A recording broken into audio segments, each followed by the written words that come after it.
हां, पण म्हणजे जो लेखक याच्यामध्ये तुम्ही इतक्या उत्साहानं त्या पुस्तक निर्मितीबद्दल बोलतात. नॅचरली म्हणजे ते सांगायची गरज नाही. तुम्ही किती अटॅच आहात त्या पुस्तकाशी. ते तर ते असणारच ना, ओघाने स्वतःच येतं. ते काय म्हणायचं, ते बाळासारखंच आहे ना स्वतःच्या पुस्तकाचं. ती अख्खी प्रोसेस घडताना बघणं हे मला फारच हाय देतं. म्हणजे तो काळ माझ्यासाठी खूप काय म्हणायचं ते प्रचंड आनंदाचा असतो.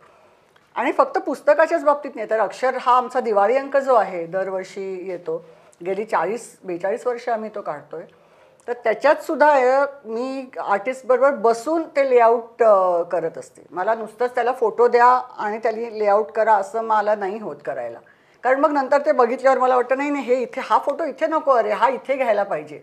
मग नंतर हे सगळं करायचं असण्यापेक्षा आपण बसून त्याच्याबरोबर त्याला सांगितलं किंवा एखादा लेआउट नाही आवडला, एखादा आवडला, अप्रतिम झालाय, तर हे जे गिव्ह अँड टेक असतं ना आर्टिस्ट बरोबरचं, तर ते मला खूप महत्त्वाचं वाटतं आणि ते आवश्यक आहे असंही वाटतं. तरच ते क्वालिटी म्हणजे व्हिज्युअल क्वालिटी त्या अंकाची असेल किंवा पुस्तकाची असेल, म्हणजे लोकांच्या तितकं लक्षात येतं की नाही मला माहिती नाही. छोट्या छोट्या गोष्टी असतात ज्या केलेल्या असतात आम्ही. आता इथे हा ग्रे टोन आहे, हा अमुक टोन आहे, हा फ्लशकट केला आहे फोटो, म्हणजे पानाच्या वरती प्रिंटिंग एरियाच्या वरपर्यंत फोटो गेला आहे वगैरे. मग इथे गेला आहे तर मग इथे आपण करायचं का, किंवा अशा चर्चा करून केलेल्या गोष्टी असतात.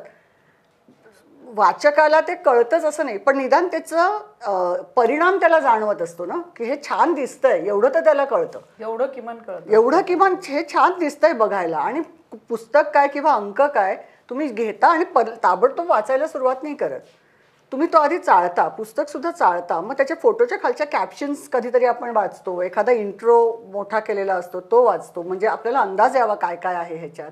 आणि मग मी ठरवते हे म्हणजे मी कोणीतरी घेईल आणि ऋषी कपूरचा फॅन असेल तर पहिल्यांदा ऋषी कपूरचाच चॅप्टर वाचायला सुरुवात करेल माझ्या नवीन पुस्तकाचा आमच्या. असंही होऊ शकतं ना की जो आवडेल तो. हां, आणि मग एक एक चॅप्टर्स वाचताना त्यातला एक संधपणा लक्षात येईल असंही होऊ शकतं, काहीही होऊ शकतं. पण हे सगळं वाचक जाणीवपूर्वक ते भान ठेवून करतात असं मला वाटत नाही. आपण सहज, मी आता एरवी वाचक म्हणून जेव्हा एखाद्या पुस्तकाच्या दुकानात जाते तेव्हा मी तेच करत असते ना, की मी नुसतं चाळत असते आणि मग मागचा ब्लर बघायचा, घ्यावं का नाही घ्यावं, आणि मग पुस्तक घ्यायचं असं आपण ठरवतो.